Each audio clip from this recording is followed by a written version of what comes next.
प्यारे बच्चों, आज हम आप लोगों को कक्षा 3 की पंखुड़ी नामक किताब से पाठ नंबर 19 जिसका शीर्षक है सुभाष चंद्र बोस, उसके बारे में पढ़ाएंगे।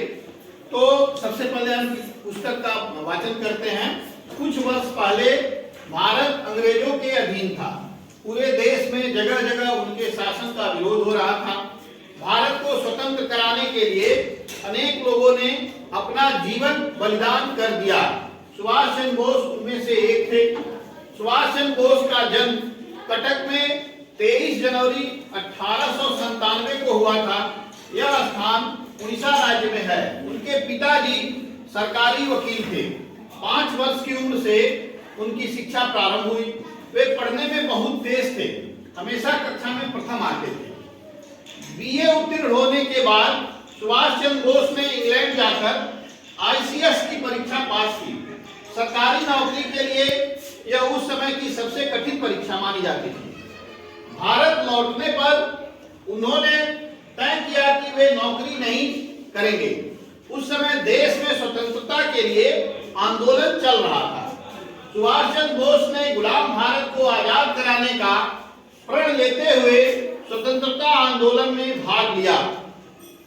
सन 1938 में उन्हें भारतीय राष्ट्रीय कांग्रेस का अध्यक्ष चुना गया। अप्रैल 1939 में उन्होंने अध्यक्ष पद से इस्तीफा दे दिया और फॉरवर्ड ब्लॉक नामक दल की स्थापना की। सन 1939 में द्वितीय विश्व युद्ध छिड़ गया। सुभाष चंद्र बोस अंग्रेज शासन के विरुद्ध युद्ध करने के पक्ष में थे। इस पर अंग्रेज सरकार ने उन्हें नजरबंद कर दिया।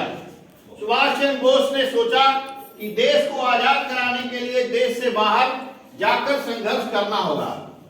बच्चों, सुभाष चंद्र बोस ने आजाद हिंद फौज का नेतृत्व किया और दिल्ली चलो का नारा दिया। उन्होंने जवानों से कहा, तुम मुझे खून दो, मैं तुम्हें आजादी दूंगा। उनका नारा था जय हिंद। लोग उन्हें नेताजी कहकर पुकारते हैं।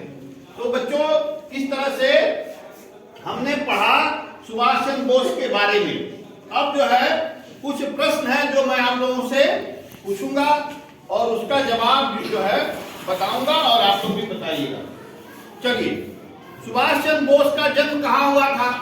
कटक में। कटक में हुआ था। चलिए, बहुत बढ़िया।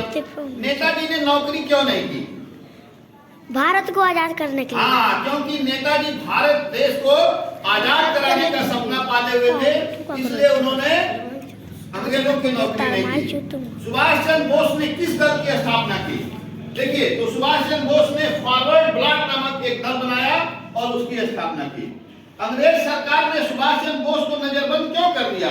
क्योंकि द्वितीय विश्व युद्ध में सुभाष चंद्र बोस ने निर्णय किया था कि वह अंग्रेजों के खिलाफ लड़ाई लड़ेंगे, इसलिए अंग्रेजों ने उनको नजरबंद कर दिया। चलिए, इस तरह से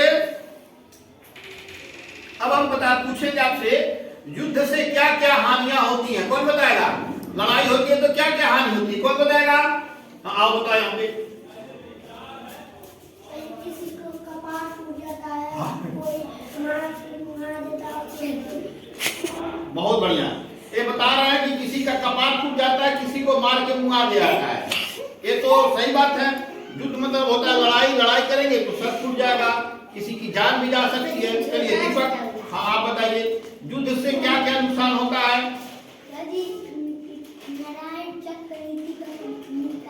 नारायण चक्र चला करके मुड़ी काट देते हैं। बहुत बढ़िया। और कौन बताएगा?